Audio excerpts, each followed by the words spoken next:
I'm trying to get this kitchen sink fixed. Actually, the end of the sprayer, I'll show you in just a minute.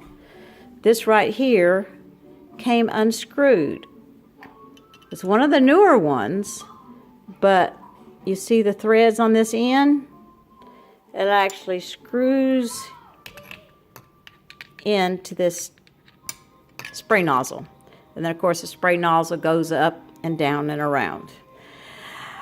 Okay, so we couldn't get this pushed back in, so we ended up taking this whole thing apart. And the problem with taking it apart was, one, this nut. It's so small, and there's hardly any tools that work.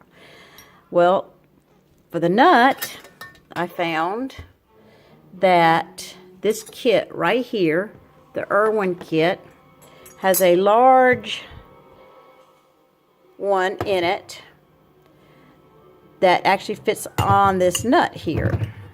Let's see if I can get this, show you how it goes in. See, it'll actually fit that nut. But the problem I have is these are so short.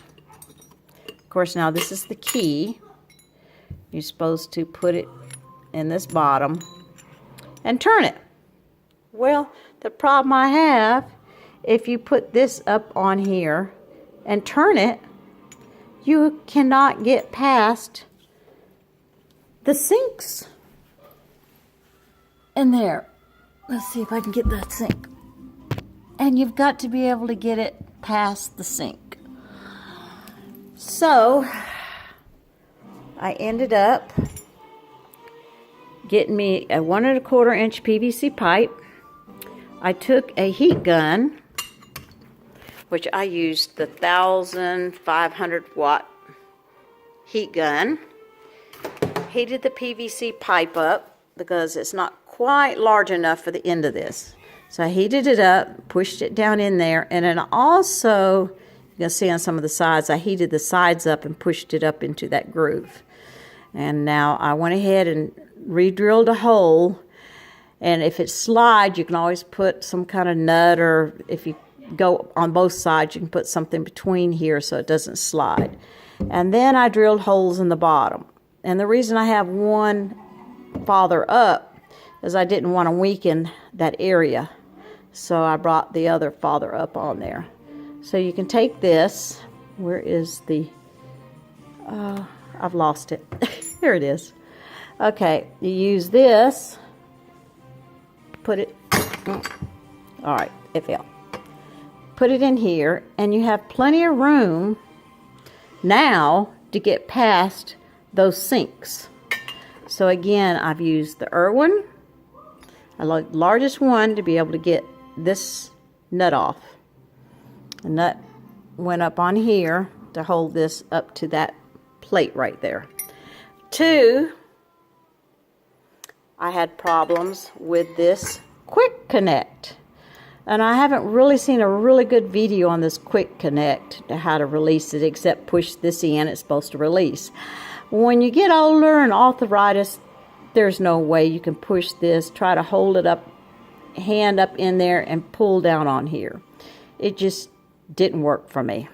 So I went to my tool box and found me some needle-nose. And I made me some like little claws. Well, if you use a vise and you put the one end down in there, you can bend these over, and then that'll make your claw. And I'm telling you, it worked perfect for me. You take that, push it on both ends, put the pressure on, and it pops right off.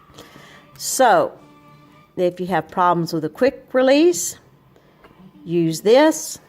If you have problems trying to get to this nut right here on your faucet, like I said, get you some PVC, heat gun, put down in there, re-drill a hole. I'd say re-drill on both sides to make sure in case it doesn't come off. And then drill on the other side. And this, my next video, I'll show you how this fits right up on that nut, replace it, and you can take it back off or put it back on. Again, thank you for watching this video. Ideas and tools to help make you be able to take this faucet, your kitchen faucet, apart. Easier and a lot cheaper. And for me, about the only thing I found that works. Of course, this worked for the bathroom, but the inside screw section right here is smaller. So this round section right here would go up in there.